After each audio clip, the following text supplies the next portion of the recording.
मेरा नाम नासिर महमूद है। ये मेरे पुत्र वाश हो रहा है। ठीक है जी, कोई मेरा मसला नहीं है भाई। ठीक है जी, मैं मिस्त्रियों का काम करता जी, हम काम भी नहीं होता है जी। करे वेला बैठा है जी, वेला भी नहीं बैठा कि मैं की करा, बहुत मजबूर है भाई जी।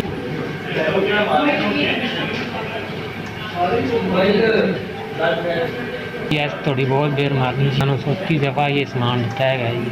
मेरे हफ्ते 3 दफ़ा गुर्दे वाश होंगे जी। कदों तुसीं समान दे के जांदे, कदों समान मुक जांदा, फिर थोड़ा इंतजार करीदा कि किहदे पासों आए तुसीं। तुहाडी खैर 3 टिक्का 3 किट्टां 3 टीके ते 3 एवरेज दित्ती।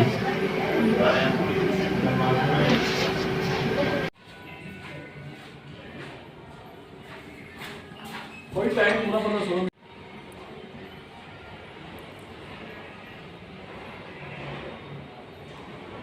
3 किट्टां मिलियां ने जिहदे शुक्रिया अदा करना है।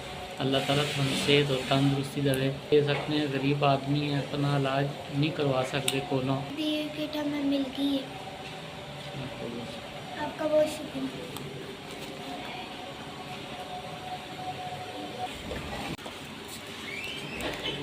यह समान मेरी ज़िंदगी है, इस समान नाल ही असीं जी रहे हैं।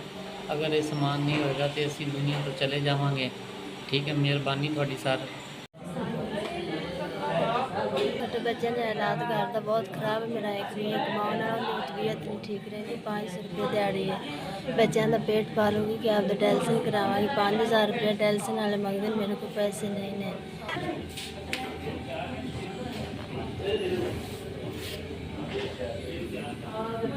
ਤੁਹਾਡੀ ਮਿਹਰਬਾਨੀ ਸਾਡੇ ਵਾਸਤੇ ਤਾਂ ਈਦ ਹੀ ਹੋ ਗਈ। ਇਹਨਾਂ ਸੋਚ ਨਹੀਂ ਸਕਦੇ ਸੀ ਮਿਹਰਬਾਨੀ। ਮੇਰੀ ਇੱਕ ਇੱਕ ਘੜੀ ਸੁੱਕਦੀ ਲੰਘ ਜਾਂਦੀ, ਲੇਕਿਨ ਇਹ ਗੱਲ ਵੀ 2 ਹਫ਼ਤੇ ਦਾ ਸਮਾਂ ਨੇ, 4 ਕਿੱਟਾਂ ਨੇ, 4 ਕੈਨ ਤੇ ਸੈੱਟ ਤੋਂ ਦਿੱਤੇ ਨੇ। ਬੜੀ ਮਿਹਰਬਾਨੀ ਆਗਾਜ਼ ਠੀਕ ਹੈ ਜੀ, ਤੁਸੀਂ ਸਾਰੇ ਦੀ ਮਿਹਰਬਾਨੀ। ਤੁਹਾਡੇ ਸੈੱਟ ਸਮਾਂ ਪੂਰਾ ਹੀ ਦਿੱਤਾ ਹੈ ਜੀ।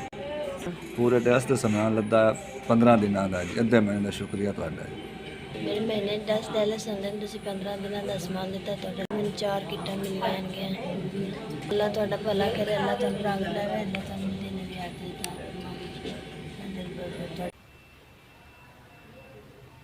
ਤੁਹਾਡੇ ਅਦਾਰੇ ਦੀ ਖੈਰ ਕਰੇ। ਤੁਸੀਂ ਮੈਨੂੰ 2 ਹਫ਼ਤੇ ਦਾ ਸਮਾਨ ਦਿੱਤਾ, ਅੱਲਾਹ ਤਾਲਾ ਤੁਹਾਡੇ ਅਦਾਰੇ ਦੀ ਖੈਰ ਕਰੇ। ਹੁਣ ਮੈਨੂੰ 2 ਹਫ਼ਤੇ ਦੀ ਟੈਨਸ਼ਨ ਖਤਮ ਹੋ ਗਈ ਤੇ ਮੀਆਂ ਦੇ ਡਾਇਲਸਿਸ ਆਰਾਮ ਨਾਲ ਹੋ ਜਾਣਗੇ ਤਾਂ ਕਿ ਮੈਨੂੰ ਕਿਸੇ ਕੋਲ ਮੰਗਣਾ ਨਹੀਂ ਪਏਗਾ। 6 ਟੀਕੇ, 2 ਹੈਪਰਿਨ, 6 ਕਿੱਟਾਂ। ਤੁਹਾਡੇ ਵੱਲੋਂ 2 ਹਫ਼ਤੇ ਲੰਘ ਜਾਣਗੇ, ਬੜੀ ਮਿਹਰਬਾਨੀ ਤੁਹਾਡੀ। ਇਹ ਕਿੱਟਾਂ ਦਿੱਤੀ ਤੇ ਆਸਾਨ ਕੀਤਾ। ਮੇਰੇ 2 ਹਫ਼ਤੇ ਸਾਮਣੇ